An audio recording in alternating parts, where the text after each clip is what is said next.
मेरे कान के पास से गोलियां होकर निकली थी, निशाने लगा लगा कर मार रही। और इसके लिए योगी मॉडल ही काम कर सकता है। वहां पुलिस वालों को भी मारते हैं।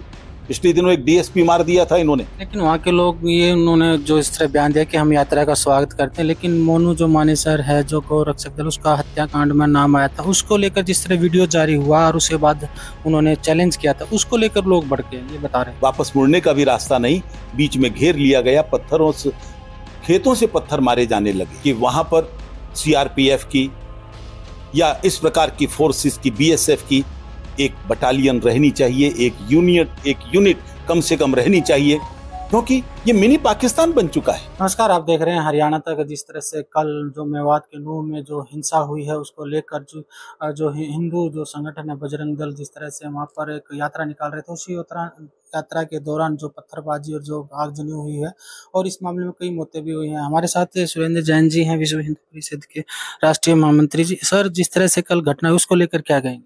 बहुत दुर्भाग्यपूर्ण है। डायरेक्ट एक्शन के समय क्या हुआ था, ये कल हमने अपनी आंखों से देखा। यात्रा पूरे हरियाणा के बुजुर्ग, महिलाएं, बच्चे सब शामिल थे, क्योंकि धार्मिक यात्रा थी। अभी यात्रा शुरू हुए 15 मिनट भी नहीं हुए, उस पर गोलियां चलानी शुरू हो गई, पत्थर बरसाने शुरू हो गए, मोर्टार तक चले, गाड़ियों को आग लगा दी। मेरे कान के पास से गोलियां होकर निकली थी, निशाने लगा लगा कर मार रहे थे। जब वापस मुड़े हम, तो पीछे पत्थर लगे थे। वापस मुड़ने का भी रास्ता नहीं, बीच में घेर लिया गया। पत्थरों से, खेतों से पत्थर मारे जाने लगे। हमने तय किया यात्रा को स्थगित करते हैं, और सब लोगों को इकट्ठा किया नल्हड़ महादेव के मंदिर में। लगभग 3000 लोग वहां आ पाए, और जैसे ही वहां पर पहुंचे, थोड़ी देर में ही मुस्लिम दंगाइयों की भीड़ आती है, वाहनों को आग लगा देती है और गोलियां चलाना शुरू करती है। जो गेट पर खड़े थे उनको गोलियां लगती हैं। तब तक प्रशासन आता है, बहुत नुकसान हो चुका था, लेट आया बेशक। तब तक वो सारे दंगाई पहाड़ों पर चढ़ गए। 3 तरफ पहाड़ियां, पहाड़ों पर से गोलियां चलनी शुरू हो गई। वो कार्यकर्ताओं को लगी, भक्तों को लगी।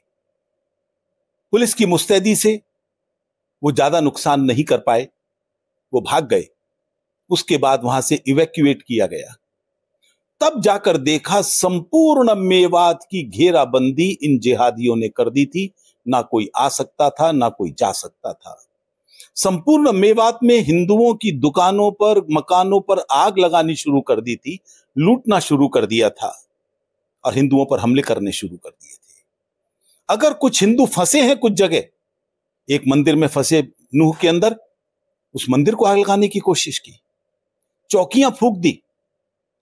मैं समझता हूं ये एक दिन का काम नहीं है, ये महीनों से तैयारी चल रही थी। ये इंटेलिजेंस का फेलियर है कि उनको मालूम नहीं चल पाया।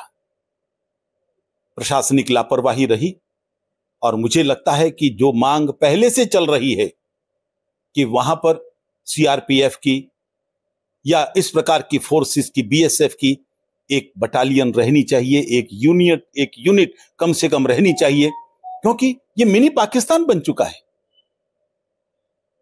किस तरह से लोग निकले हैं, और अभी जानकारियां इकट्ठी करनी बाकी है।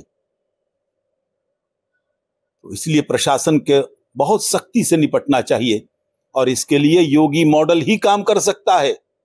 वहां पुलिस वालों को भी मारते हैं। पिछले दिनों एक डीएसपी मार दिया था इन्होंने। इसलिए जो दंगाई हैं, उनके घरों को बुलडोज कर देना चाहिए, और उन सबका वही इलाज करना चाहिए जो योगी जी करते हैं। लेकिन वहाँ के लोग ये उन्होंने जो इस तरह बयान दिया कि हम यात्रा का स्वागत करते हैं, लेकिन मोनू जो मानेसर है जो गौ रक्षक दल, उसका हत्याकांड में नाम आया था, उसको लेकर जिस तरह वीडियो जारी हुआ और उसके बाद उन्होंने चैलेंज किया था, उसको लेकर लोग भड़के, ये बता रहे हैं। मोनू मानेसर का नाम तो चार्जशीट में से निकल गया, और मोनू मानेसर का मानो यदि कुछ था तो बदला लेने के लिए औरतों पर, बूढ़ों पर, बच्चों पर गोलियां चलाओगे, सारे मेवात में आग लगा दोगे। ये कौन सी इंसानियत है? ये तर्क देने वाले केवल वहशी दरिंदे हो सकते हैं, ये इंसान नहीं हो सकते। और उसका नाम किसी चार्जशीट में नहीं है, स्वयं राजस्थान की पुलिस ने क्लियर कर दिया। तो उसके नाम का उपयोग करके और अपने कुकृत्यों पर पर्दा डालने की कोशिश कर रहे हो, और जो इस कुतर्क का साथ दे रहा है, मैं समझता हूं कि वो इनको बढ़ावा देने वाला है। जो वीडियो जारी किया उसको नहीं मानते क्या? अरे भाई, उसने किया, लेकिन वो था क्या वहां? और यदि होता तो भी क्या तुम सबको मारोगे, घेरोगे, सब पर गोलियां चलाओगे? पाकिस्तान है क्या? ये मुस्लिम बहुल है, इसीलिए कर पाए ना। क्या कहीं पूरे देश में हिंदू बहुल इलाका नहीं है? उनको यह सोचना चाहिए, मुस्लिम नेताओं को जो इनको भड़काते हैं, कांग्रेस के या सेकुलर पार्टीज के उन नेताओं को सोचना चाहिए। और यह बात इंदिरा गांधी ने समझाई थी इनको। मैं इसलिए कहता हूं, ये सोनिया भी समझे, कांग्रेस के नेता हरियाणा के भी समझे। सोनिया ने ही इनको कहा था, अगर हिंदू ने इसी सिक्के में जवाब देना शुरू किया तो क्या होगा। इसलिए हिंदुओं के साथ प्रेम से रहना सीखो। जिस तरह का वहाँ माहौल था, किस तरह के आप लोग उसमें बच के आए हो? कितने लोग थे आप लोग? हमारी चिंता खुद बचने की नहीं थी, हमारी चिंता एक एक व्यक्ति को, एक एक बच्चे को बचाने की थी। हमने पूरी कोशिश की, जितनों को बचा सके हम बचा पाए। कितने हताहत हुए हैं अभी उनकी छानबीन चल रही है, क्योंकि घरों में सर्वे हो रहा है, कौन कौन गए थे, कौन कौन नहीं आ पाए, उनका क्या है हिसाब किताब। इस समय 2 की सूचना हमारे पास है कि 2 हताहत हो गए, 2 का बलिदान हो गया। लगभग 15 लोग अस्पताल में भर्ती हैं, उसमें कुछ पुलिस वाले भी हैं।